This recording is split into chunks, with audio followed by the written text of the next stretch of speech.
Hey guys, तो आप सभी का टॉक बाय विराट चैनल में स्वागत है। डेमोन कॉलोनी 2 की प्रमुखता लगभग परिवर्तित है। यह लगभग फाउंड फुटेज हॉरर की तरह है। कुछ लड़के बारिश में खुशी खुशी फुटबॉल खेल रहे हैं और उनमें से एक खिलाड़ी खेल का पूरा कर रहा है। अचानक यह पूरा ग्रुप अपार्टमेंट किसी 43 मंजिल से एक व्यक्ति को दिखाई देता है। फिर एक और व्यक्ति अपनी जान पहचान के लिए कूदता है और अंत में हमें कहते हैं और देखते हैं कि कोई व्यक्ति खुद को फांसी पर लटकाकर मर रहा है। एक शानदार कोल्ड ओपन जो चीजें स्थापित कर रहा है। फिल्म एक गंभीर डरावनी फिल्म होगी और निर्माता खून खराबे और विचित्र फिल्मों में कोई कसर नहीं छोड़ेंगे। पहले भाग के 4 बेकार युवकों के विपरीत इस बार रिमोट कॉलोनी 2 की शुरुआत डेबी से होती है, जो अपने कैंसर से पीड़ित पति के खोने की यादों को ताजा करती है, जो उस इमारत में मरने वाले लोगों में से एक था। फिल्म वास्तव में उसके दुख और मुक्ति के बारे में है। वह एक ऐसी महिला है जो अपने दिवंगत पति द्वारा फ्रिज में किए गए शुक्राणु से गर्भवती होने की कोशिश कर रही है। वास्तव में फिल्म दर्शकों को IVF के इस पहलू के बारे में बताने का एक अच्छा काम करती है। वैसे भी डेमोन कॉलोनी 2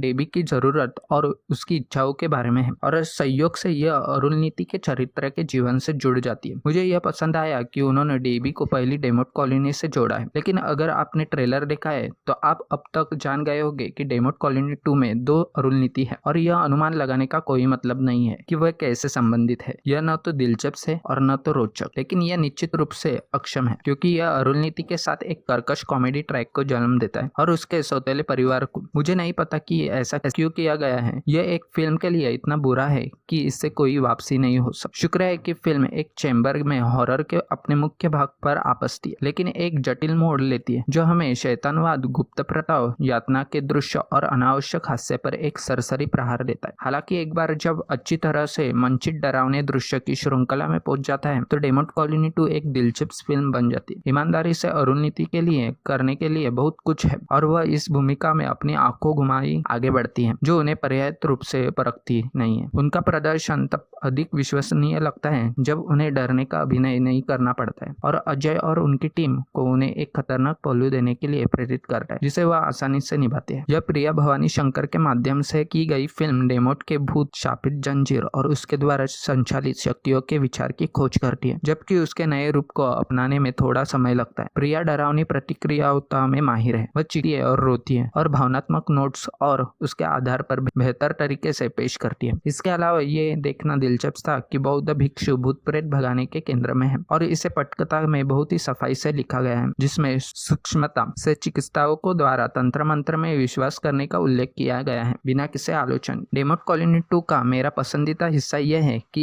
इस सब के केंद्र में भूत एक गंभीर आत्मा है जो नायक द्वारा अपनी प्रतिष्ठा को पूरा करने का इंतजार नहीं करती है। हालांकि इस सीक्वल की रिकॉर्डिंग से किसी भी तरह की नवनीतता को भी हटाया जा सकता था। यह देखते हुए भूत को कुछ भी नहीं करना चाहिए। यह नायकों से भी सभी प्रकार की शक्तियों को हटा देता है जो केवल भाग ले सकते और छिपकली कर सकते हैं और अलौकिक इकाई के टुकड़े से बचने की पूरी कोशिश कर सकते हैं। हालांकि यह एक झटका है। अजय ने काफी अच्छी तरह से डराने की कोशिश की है। वह अनंत दर्पण वाला दृश्य हो या मछली का टैंक या चमकादड़ों की सिक्की और यहाँ तक कि डेमोन कॉलोनी 3 को स्थापित करने वाला एक बिल्कुल नया भूत, अजय बहुत सी वस्तुएं सही करती है। साथ ही जब खून खराबे को देखने के बाद आती है तो अजय पीछे नहीं हटते। अनंत दर्पण वाले दृश्य में जिसमें एक छोटा बच्चा भी शामिल है, अजय खून खराबा टोकन से नहीं काट। हमें यहाँ हॉरर फिल्मों में अक्सर ऐसी बेकाबी देखने को नहीं मिलती। हालांकि VFX की कमी के कारण यह सूचीबद्ध हो गया है, जिसमें एक सतत निरंतरता और एक शौकीन व्यक्ति का एहसास हुआ। अलौकिकता के अलावा मुझे यह काफी पसंद आया कि अजय ने डेमोन कॉलोनी 3 को नए खलनायक के साथ कैसे सेट किया जो डरावने स्टाइल के प्रति समर्पित है। यह फिल्म किस दिन के उजाले में आएगी? शायद हाँ। क्या मैं अभी तीसरे भाग के लिए रॉक रनल? यह पता चला कि